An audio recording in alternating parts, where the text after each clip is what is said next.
What's going on, guys? I'm Zach from the Lumios Post, where we talk about all things Pokemon, and today we will be talking about some beta Pokemon that returned from the grave. What I mean is they were cut and then they came back later on, so yeah, that's cool. Anyways, number one, we have GoGo. Not that GoGo, that's Dusty GoGo. I mean the Pokemon GoGo. GoGo was actually a Gen 5 Pokemon. We actually know this from this little thing that they had in Tokyo where they were showing off things from the upcoming Black and White games, and they showed a grass-type goat Pokemon. It got scrapped, but the very next gen, we had Skiddo and GoGo. So while this thing doesn't look much like GoGo, it's very likely that the idea for a grass goat was just scrapped, reworked, and brought back as GoGo the next gen. So yeah, that's really, really cool in my opinion. I think it's super neat that like some of these Pokemon have a history like that, and it's just kind of wild to think of a world where GoGo was originally a Unova Pokemon. But GoGo is not the only grass type from the Kalos region that was supposed to debut in another region. We also have Phantump. Phantump was designed by James Turner, who has stated that Phantump was originally supposed to be in another game, but ultimately got scrapped, and James Turner brought back the idea when they were workshopping the Kalos region X and Y, and ultimately it was picked up this time, and Phantump, as we know and love him today, was born. Now, I am imagining, while we don't know what region he was scrapped from, I am imagining personally that it was Unova. And the reason why is because just to me, Phantump looks like a very Unovan design. I guess that's just kind of where they turned and like the Pokemon designs really started to change. This was also the region where James Turner first started really like making a bunch of new Pokemon. He had designed like Shadow Lugia before, but obviously he just kind of redesigned Lugia. This was where he actually designed new Pokemon, like Vanillite, that was him, the Volibile line, that was him, and Golett and Golurk, I believe, were also him, and I think there were others from Unova. Those are the ones I know off the top of my head. So, Phantump, to me, just that, it makes sense that he was going to put that in that region as well. Furthermore, we do have the Lost Lorn Forest in Unova, which is kind of their creepy forest. That's where the Zoroark lives and all, and I could so see Phantump living in that forest. I could totally see that that's a Pokemon that you would have caught there. And yeah, that just makes a ton of sense to me. It is also interesting to think that usually when these beta Pokemon are scrapped and brought back, they go through some design changes, right? And so I'm very curious what Phantump originally looked like, because it probably didn't look like the Phantump we know and love today. So yeah, just a really interesting fact about Phantump. It was a beta Pokemon that got scrapped and returned from the grave, which is actually why it has the ghost type. Probably not, but that's cool. Anyways, next up, we actually have Ditto's evolutions. And I know that you're going, Ditto has evolutions, and no, he doesn't. He has one. I misspoke. Also, you're thinking, Ditto doesn't have an evolution now, so you're wrong. And you're right. He doesn't have an evolution right now, but I'm not wrong. Meltan is very likely a Ditto evolution that was scrapped and brought back as just a brand new Pokemon. We do have this Ditto evolution that was scrapped during the Gold and Silver beta, and the interesting thing about it is that it was a Steel type, and you would give Ditto a metal coat and trade it just like you do Onix and Scyther to evolve them into Steelix and Scizor respectively, and this would evolve Ditto into this new Pokemon. Obviously, that didn't work out, and they just kept Ditto as Ditto, but then way later in the Alola region, or specifically in the Alola's Gen, but moving into Kanto with Let's Go Pikachu and Eevee, they brought back Meltan, and Meltan is very blob-like Ditto in its original evolution. It's Steel-type, like Ditto's evolution, and interestingly enough, the way they revealed Meltan was you would find Dittos that looked like these things, and you'd catch them, and it'd be revealed it's just a Ditto, it's not actually a Pokemon.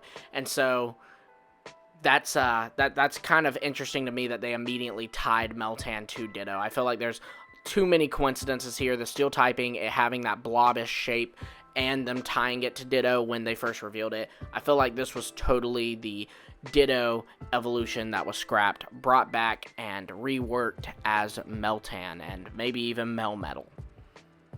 So, next up, we have the evolutions, and specifically, we have Leafeon. Now, in the original Gold and Silver Beta, there was Umbreon, there was Espeon, and there was Leafeon. And Umbreon was actually a poison type, and the whole thing was it was supposed to kind of form a chain, very similar to how the original evolutions form a chain, with Jolteon beating Vaporeon and Vaporeon beating Flareon.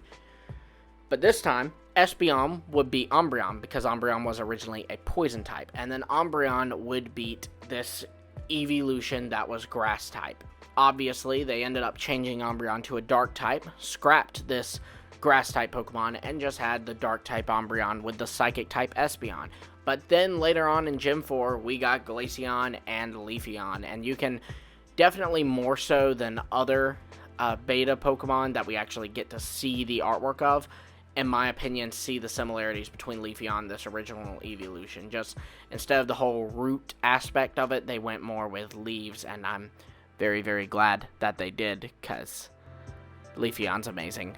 But I think it's really cool that Leafeon was originally a Gen 2 Pokemon, but was scrapped and brought back in Gen 4. Now, next up, we have Surfetch, and now you may even remember this if you were kind of keeping up with the Sword and Shield marketing cycle, but when they first revealed Surfetch, people immediately went nuts because it was very clearly a reborn version of the beta Farfetch'd evolution. And this Pokemon, I believe it was called Madam, and it was like this duck, goose, crane, swan thing, and it had like a mask, and it, was clearly more fighting-esque, even if it wasn't a fighting typing. I don't think we know it's typing, but even if it wasn't going to get the fighting typing, it was much more of a fierce, ferocious, fighting-looking Pokemon. And then later on, we got Surfetched, which had very similar features, what with, instead of the mask, it has the black eyebrows that kind of, in a way, shape its eye area in a similar way to that mask does. So it was very clearly just a brought back version of it, but this time, instead of being an evolution to Farfetch'd, it was a regional evolution to Galarian Farfetch'd.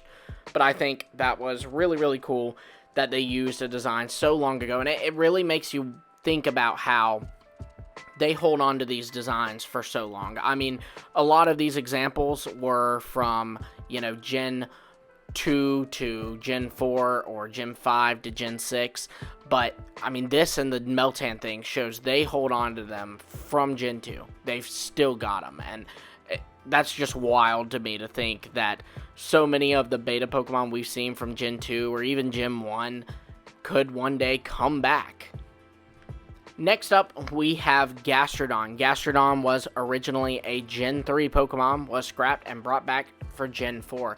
We are able to see this Gastrodon, the West Sea variant specifically, we're able to see it in the beta version of Ruby and Sapphire, and it clearly went through some design changes because it looks a little bit different when it came back in Gen 4.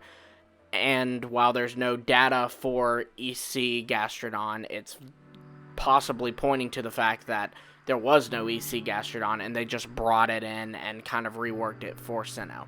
Neat thing about this is that we can probably assume why it's been scrapped, and that is because it is a water ground type, and they already had two water ground types in Hoenn. They had Whiscash, and they had Swampert as well, which was one of the starters. And it's very common for the Pokemon Company to scrap Pokemon or make Pokemon or change Pokemon's typings based on kind of what's needed in the region. Like, for example, they've actually opened up about how Basculin was one of the last Pokemon they created for Unova because they felt they needed more water types.